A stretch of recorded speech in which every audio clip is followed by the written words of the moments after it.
안녕하세요. 헤더의 터닝 페이지 헤더입니다. 요즘 너무 바빠서 2주 만에 찾아뵙게 됐어요. 죄송합니다. 본격 영상에 들어가기 앞서 앞으로의 터닝 페이지에서는 몇 가지 영어 테마를 정해 이야기해보려고 하고 있어요. 예를 들면 세상에서 가장 야한 영화 시리즈, 세상에서 가장 유명한 퀴어 영화 시리즈, 세상에서 가장 유명하지만 보지 않았던 영화 시리즈 등등이요. 첫 번째로 준비한 테마는 바로 세상에서 가장 야한 영화 시리즈입니다. 생각만 해도 너무 재밌겠죠? 자, 그럼 오늘의 영화 연인 시작해볼게요. 영화 역사상 가장 섹슈얼한 씬 중 하나로 손꼽히는 바로 이 장면. 바로 이 장면으로 유명한 영화인데요. 영화 연인을 보지 않으신 분들도 이 씬은 많이 알고 계실 거예요. 개인적으로 타이타닉 뱃머리 씬, 졸업의 버스 씬, 매트릭스의 총알 피하는 씬급이지 않나 생각됩니다. 그 정도로 유명하죠. 작품 연인은 프랑스가 베트남을 식민 지배하고 있던 시대의 소용돌이 속에서 뒤얽힌 프랑스 소녀와 중국 남자의 사랑과 욕망에 대해 이야기하고 있습니다. 한마디로 표현하자면 소녀가 여자가 되는 순간이라고 할 수 있을 것 같아요. 소설을 영화화한 작품이기도 한데요. 바로 마르그리트 듀라스가 집필한 프랑스에서 가장 권위 있는 문학상 콩쿠르상 수상작 연인을 그 원작으로 두고 있어요.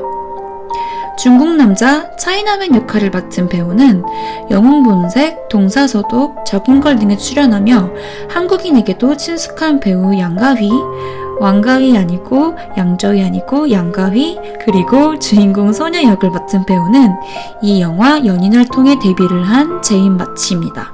영화를 보신 분들이라면 아시겠지만 그녀가 아니라면 도저히 소화해낼 수 없는 역할이에요.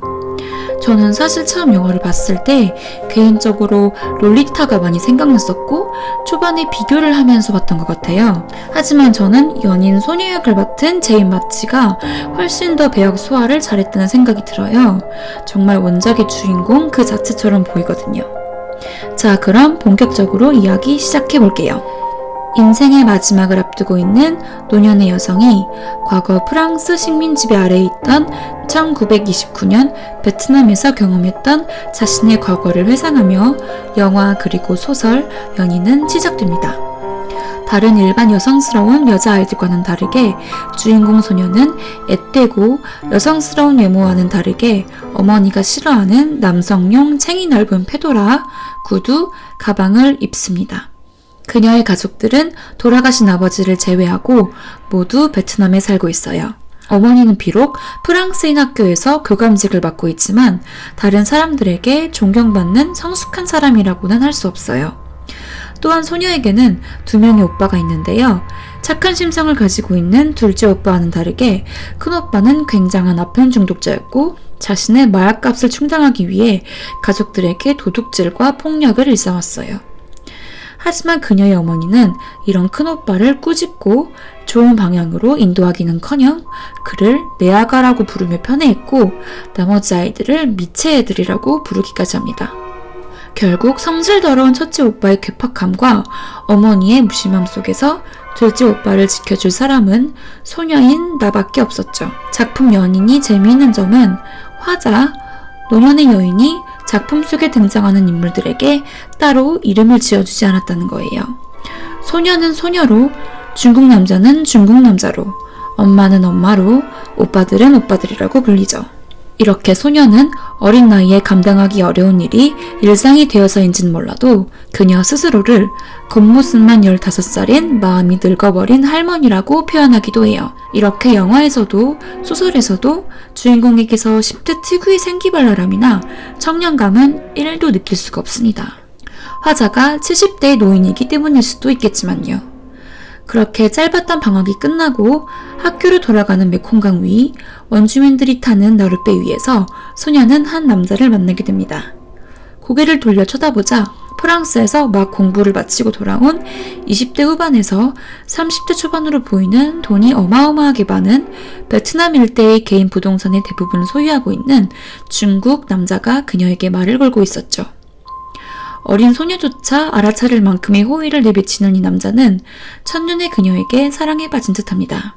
잠깐의 대화를 나눈 그들이지만 무언의 스파크가 보일 정도였죠. 그렇게 그와 헤어지고 일주일간의 학교 생활이 끝난 뒤 집으로 돌아가려고 학교 정문을 나서는 그 순간 지난주 배 위에서 보았던 중국 남자의 검은 고급 리무진이 그녀를 기다리고 있다는 것을 보게 됩니다. 그리고 바로 영화 연인의 가장 유명한 장면 중 하나인 이 장면이 이어지죠. 그렇게 서로가 서로를 원하고 있다는 것을 알게 된 두 사람은 파란색의 독신자의 집에서 사랑을 처음으로 나누게 됩니다. 당신이 날 사랑하지 않는다면 더 좋겠어요.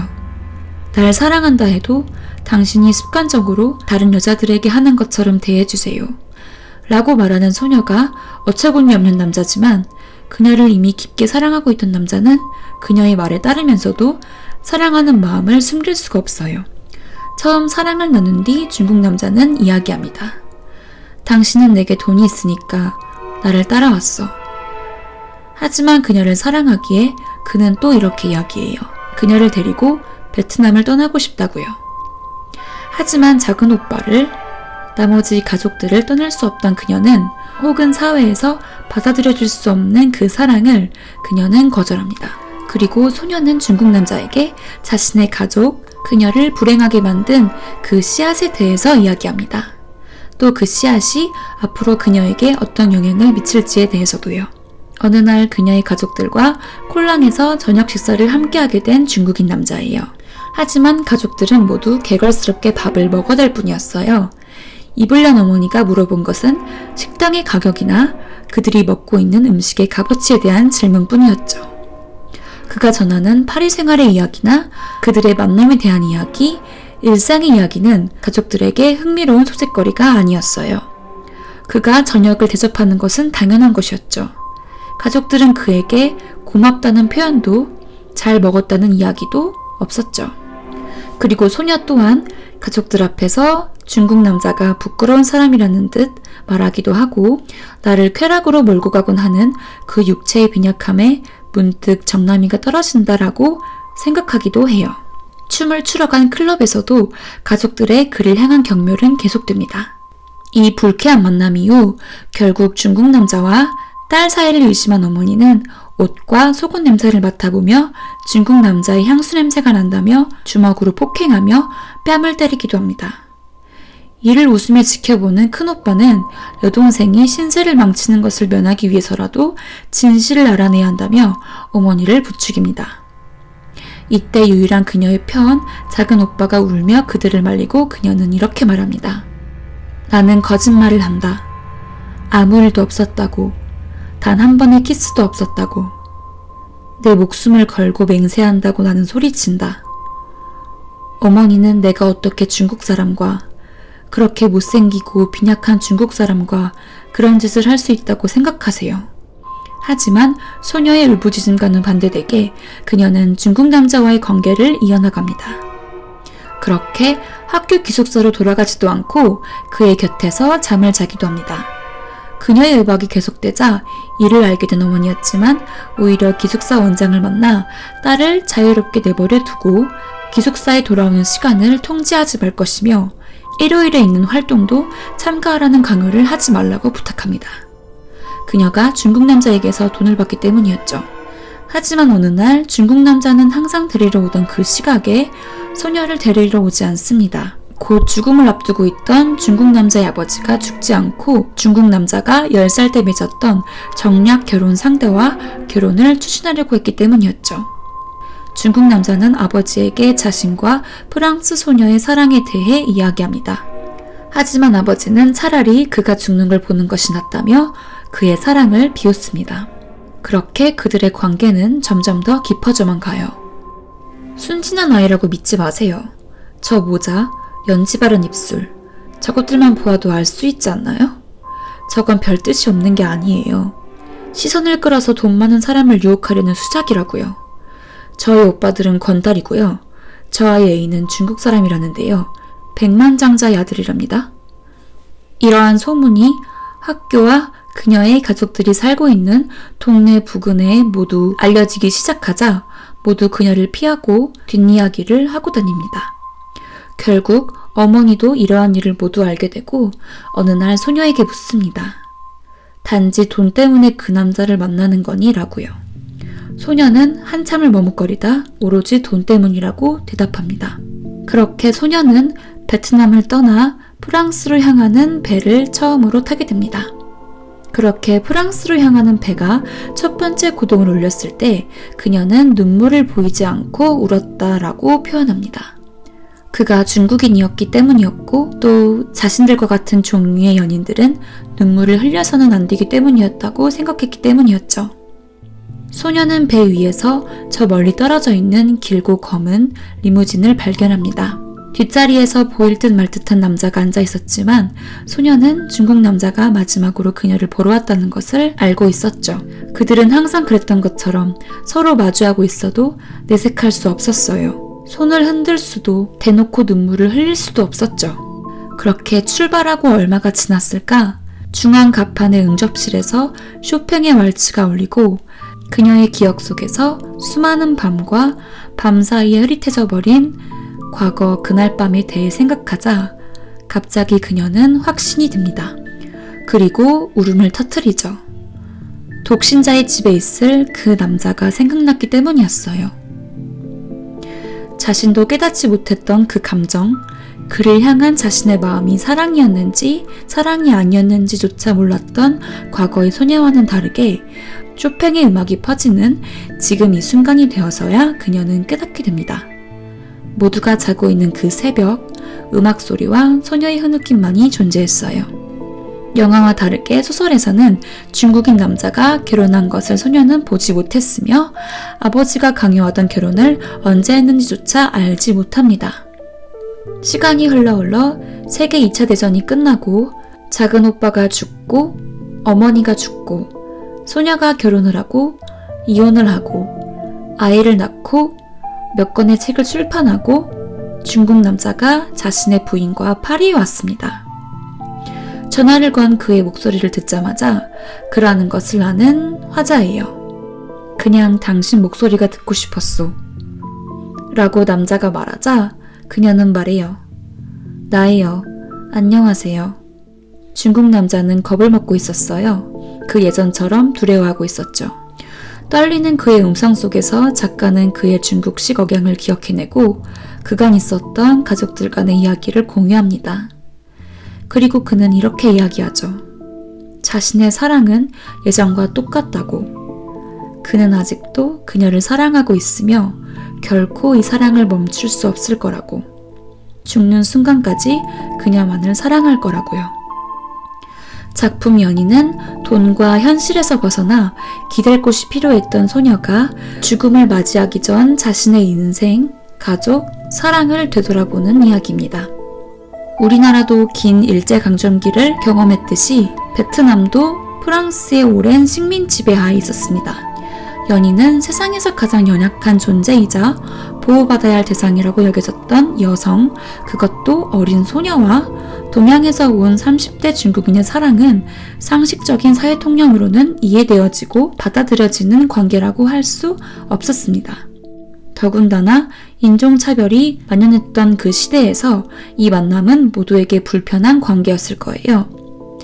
작가 마르그리트 듀라스는 1914년 베트남의 사이공에서 태어났어요. 작품 연인 속의 부모님처럼 어머니도 실제로 교사였으며 아버지는 그녀가 4살이 되던 해 이질에 걸려 사망했죠. 그렇게 어머니가 혼자서 두 아들과 딸을 키웠으며 소설에서처럼 인사이동 때문에 여러 곳으로 이사를 다니며 살았죠. 그래서 처음 마르그리트 듀라스가 이 소설을 출판했을 때 마르그리트 본인의 경험담이 아니냐는 이야기가 계속 꼬리표처럼 따라다녔어요. 그렇기 때문에 저는 작가가 작품 속 인물들에게 이름을 지어주지 않은 것 자체가 자기 자신에게 그들은 실제로 엄마이고 큰오빠이고 작은오빠이고 중국 남자였기 때문에 따로 이름을 붙이지 않은 것이 아닐까 싶더라고요. 뭐 진실은 어땠는지 모르죠. 여러분은 어떻게 생각하시나요? 저는 아무래도 소설을 읽으면서 계속 느꼈던 점이 본인이 직접 경험해보지 못했다면 쓰지 못했을 굉장한 디테일 묘사라는 생각이 들었어요. 그래서 본인의 경험이지 않을까 싶더라고요. 작품 연인은 70대의 노인이 과거를 회상하며 진행되는 이야기라는 것을 기억하고 계시죠?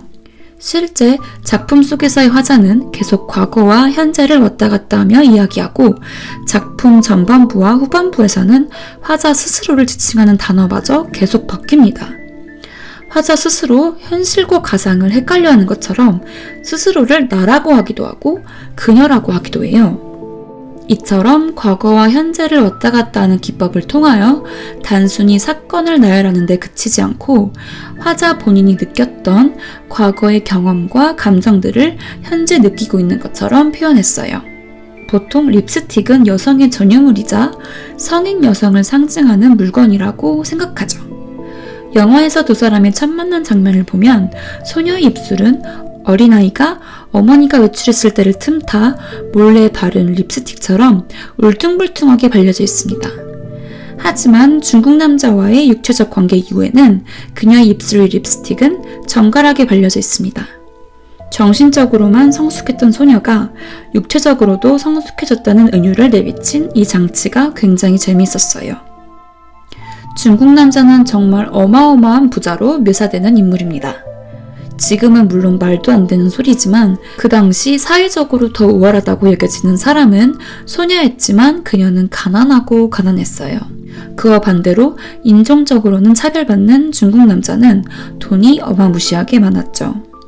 하지만 이 두 사람 모두 사회적 우월함만을 가져보았을 뿐 단 한 번도 진실된 감정, 사랑을 가져본 적은 없었죠.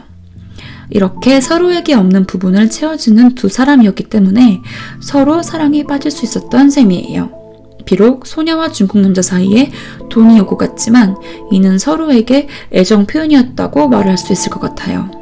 이런 비극적인 사랑 요소 때문에 두 사람은 절대 공개적으로 사랑하는 사이, 연인이라고 이야기할 수 없습니다.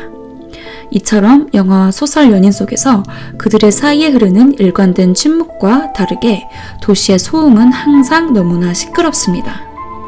그리고 그 소음은 소녀가 노인이 된 지금까지 또렷이 기억하고 있죠.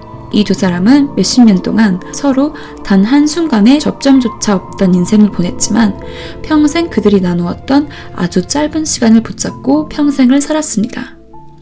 돈 때문이다.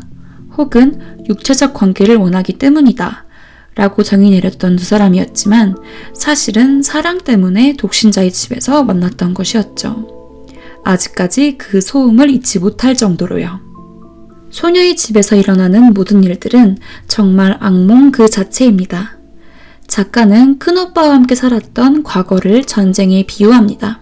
전쟁을 겪어본 작가는 절대 함부로 전쟁에 대해서 이야기하지 않을 거예요.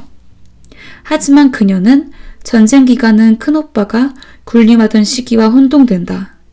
전쟁은 큰오빠처럼 도처에 번지고 침입하고 훔치고 또 감금한다 라고 이야기까지 하죠.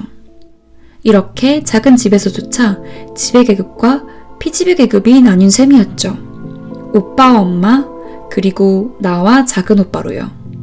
그래서 저는 소녀가 겪어야 했던 가족들과의 고통과 절망, 그 모든 것을 압축한 것이 바로 이 전쟁 부분이 아니었나 싶어요.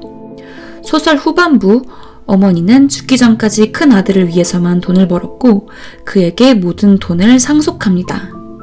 공증인조차 유언장의 내용이 공정하지 않은 것 같다고 말했을 정도였죠. 작은 오빠는 전쟁이 끝나고 얼마 지나지 않아 사망했습니다. 그 후에도 계속해서 한심한 짓을 하며 살던 큰오빠는 어머니가 돌아가시고 50대가 지나고 나서야 처음 직업을 갖고 첫 봉급을 받게 되었으며 60대 중반이 지나서 자기 방에서 숨을 거두었습니다. 사실 어머니는 큰아들에 대한 사랑이 크기도 했지만 그런 자식을 낳았다는 것이 수치스러워서 모성애를 숨기려고 했습니다. 하지만 결과적으로 자신의 이기심 때문에 두 아이들에게 씻을 수 없는 상처를 준 것은 변하지 않는 사실이죠. 영화와 소설을 보신 분들이라면 중국 남자와 함께 있던 그 순간에는 인정하지 않았던 그 감정을 왜 배 위에 혼자 있게 되자 사랑이라고 느낀 것일까 궁금하셨을 거예요. 베트남을 떠나 프랑스 사람이지만 처음으로 프랑스로 향하는 배에서 소녀는 사람과 사람 간의 만남, 연애, 결혼, 죽음을 모두 경험합니다. 중국해, 홍해, 인도양, 수에즈 운하를 지나 대양을 횡단하는 동안 누군가가 죽었으며 항상 소녀 옆에서 떨기만 했던 작은 오빠가 갑판 위에서 한 여자와 입을 맞추는 것을 보기도 했죠. 이렇게 인간의 가장 원초적인 본능만이 존재하는 배 위에서는 그녀도 스스로를 옥죄고 있던 족쇄를 벗고 처음으로 나만을 생각했던 거죠. 어머니도, 오빠들도, 친구들도, 사람들의 수군거림도, 사회의 차별도 버리고요.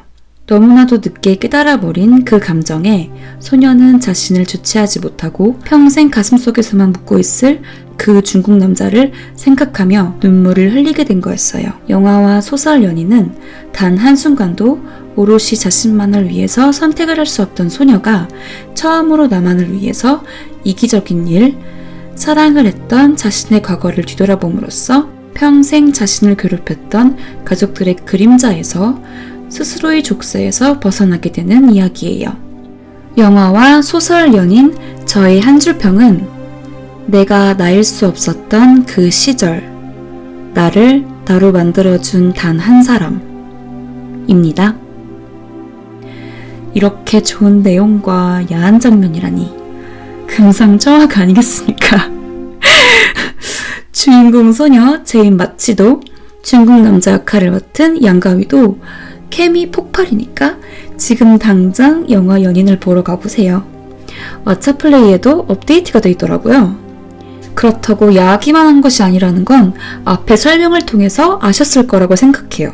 제가 자신 있게 추천할 수 있는 몇 안 되는 명작 중에 하나입니다. 이번 영상 세상에서 가장 야한 영화 시리즈 그 첫 번째 연인 재미있게 보셨다면 좋아요와 구독 부탁드릴게요.